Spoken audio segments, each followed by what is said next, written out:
আসসালামু আলাইকুম দর্শক, আমি তাসলিমা জার্মান থেকে আরও একটি নতুন ব্লগ নিয়ে চলে আসলাম। আশা করি এই ব্লগটি আপনাদের কাছে বেশ ভালো লাগবে, আর যারা গার্ডেনিং করেন তাদের জন্য ভীষণ উপকারে আসবে। ভিডিওটা পুরো দেখতে থাকুন।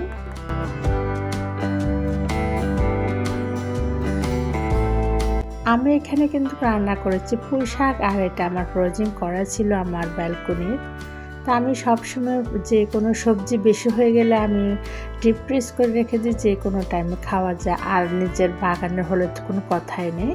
তো দেখতে দেখতে আমাদের সামারের প্রায় শেষ পর্যায়ে। এখন গার্ডেনে আমাদের অনেক সবজি আছে, যারা গার্ডেনিং করে থাকেন তো কোন কোন সবজিগুলো ফ্রিজে রাখলে খেতে পারবেন, খুবই ভালো লাগবে, এবং কোন কোন সবজিগুলো ফ্রিজে রাখবেন না, রাখলেও খেতে পারবেন না, একদমই বাজে অবস্থা হয়ে যায়। পুরো ভিডিও দেখতে থাকলে অবশ্যই আপনাদের উপকারে আসবে এবং জানতেও পারবেন।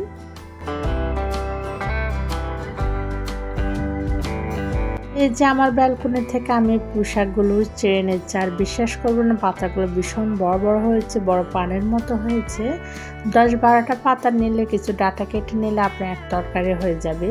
তো এখানে আমার 2-3 তরকারি রান্না করা যাবে, ভাবলাম কিছুটা কেটে নিয়ে আমি ফ্রিজে রেখে দিই।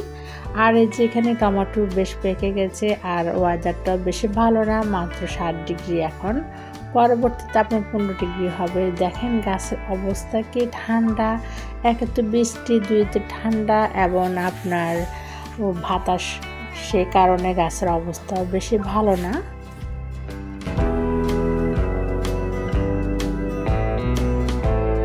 কিছু পাকা এবং কাঁচা টমেটো আমি নিয়ে নিব, ঘরে রাখলে আপনার পেকে যাবে। টমেটোগুলো কিন্তু আপনার বেশ বড় হয়েছে। এটা বাংলাদেশ থেকে আমি বিচিগুলো নিয়ে আসছি।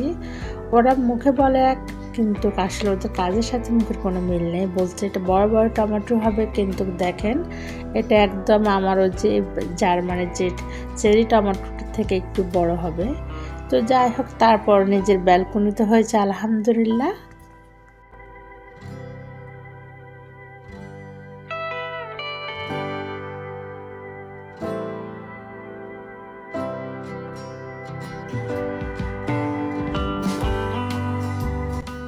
মাঝখান দিয়ে আপনার ওয়েদার একটু ভালো হবে, তাই আমি ওয়েদারটা দেখে আমি কিছু গাছ রোপণ করেছি। ধনিয়া বিচি, লাল শাক রোপণ করেছি। এগুলো আমার লাল শাকটা আমার ঘরে আছে, দেখি পরবর্তীতে খাওয়া যায় কিনা। ঠান্ডার অবস্থা দেখেন, অনেকগুলো লাউ বের হয়েছে, অনেকগুলো লাউ পচে যাচ্ছে, আর শেষ ফিনিশিংয়ে মায়া লাগিয়ে দিয়ে যাচ্ছে।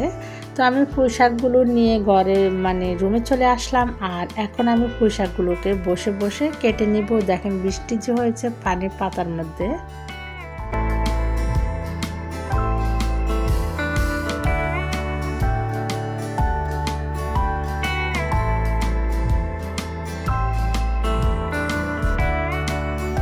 ডাটাগুলো এত নরম ছিল যে একটি ডাটা আপনার অপচয় হয় না, সবগুলো ডাটা নেওয়া গেছে। এখন আমি এটাকে ভালো করে ধুয়ে রেখে দিব।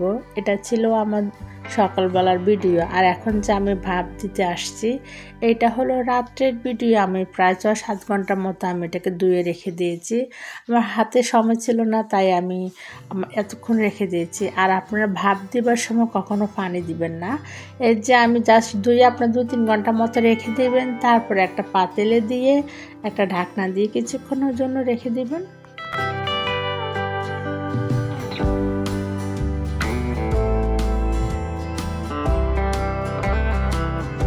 আমি ঢাকনাটার থেকে উল্টিয়ে কিছুক্ষণ পরে একটু আপনার নেড়ে দিচ্ছি। দেখেন অনেক পানি কিন্তু বের হয়েছে, আমি কোনো এক্সট্রা কোনো পানি দিই নাই। এখন চুলাটা কিন্তু আমি বন্ধ করে দিয়েছি। আমি হাই হিটে কিন্তু শাকটাকে আমি ভাপ দিয়েছি আপনার 2 থেকে 3 মিনিট। তারপর আপনার শাকটা চুলার থেকে নামিয়ে আপনি নিয়ে নেবেন। পানিটা ফেলে দেওয়ার কোনো দরকার নাই, যেহেতু এটা আপনার শাকের থেকে পানিটা বের হয়েছে। এরকম একটি কন্টেনারে আপনারা এই শাকসহ পানিটা ঢেলে দিয়ে রাখতে পারেন। ঠান্ডা হয়ে ডিপ ফ্রিজে রাখে দেন, যে কোনো টাইমে আপনারা খেতে পারেন। বিশ্বাস করবেন এত মজা হয়। আপনারা যখন এই শাকটা রান্না করবেন, মাছ এবং সব ধরনের মশলাকে আপনার 70% আপনার রান্না করে নেবেন, তারপরে শাকটা ভরে দিয়ে দিবেন। 30% আপনি রান্না করবেন মশলার সাথে অ্যাডজাস্ট করে। বুঝে যাবে না আপনার এই শাকটা যে আপনার ফ্রিজে ছিল। আর আরেকটা জিনিস শেয়ার করবো, কখনো এই মিষ্টি কুমড়া আপনারা ফ্রিজে রাখবেন না। আমার মিষ্টি কুমড়াটা বেশ বড় ছিল, খেতে ভালো লাগছে, তাই আমি একটু ডিপে রেখে দিয়েছি। বিশ্বাস করবো না, আমি এতগুলো চিংড়ি মাছ দিয়ে রান্না করেছি, আমার মাছটাও কিন্তু নষ্ট হয়ে গেছে। আমি যখন রান্না করেছি তখন কিন্তু আপনার আমাদের দেশে যেরকম কই মাছ পৌঁছে গেলে যে ফ্যাটের থেকে একটা দুর্গন্ধ বের হয়, ঠিক মনে হয় যে পচা কই মাছ আমি রান্না করতেছি, এরকম গন্ধ বের হয়েছে। তো ভাবলাম হয়তো বা বাগার টাগার দিলে আর গন্ধটা মানে আসবে না। বিশ্বাস করবো না, বাগার দেওয়ার পরও কিন্তু ওই গন্ধটা খেতে পারি নাই। তো সাজেস্ট করবো কখনো কেউ মিষ্টি কুমড়া কিন্তু ডিপ ফ্রিজে রাখবেন না। আমি দুন্দুল রেখেছি, এটাকে আমি ভাপ দিই নাই। কচু রেখেছি, এটাও আমি ভাপ দিই নাই। দুন্দুল এবং কচু আপনারা ভাপ না দিয়েও রাখতে পারেন, খেতে কিন্তু ভালোই লাগে। আমি দুন্দুল রেখেছি, আর একদিন আপনাদের সাথে শেয়ার করব রান্নাটা, কচু রান্নাটাও শেয়ার করব, মানে ডিপ ফ্রিজে রেখে খেতে কেমন লাগে। আমার কাছে ভীষণ ভালো লাগে, আপনারা এটা রাখতে পারেন। তারপর কচু শাক যদি আপনারা কেউ রাখতে চান তাহলে একটু হালকা ভাপ দিয়ে রাখবেন। তো সবাইকে অসংখ্য ধন্যবাদ ভিডিও দেখার জন্য। যদি ভালো লাগে অবশ্যই লাইক কমেন্ট শেয়ার করতে পারেন। সবাই ভালো থাকেন, সুস্থ থাকেন, আল্লাহ হাফেজ।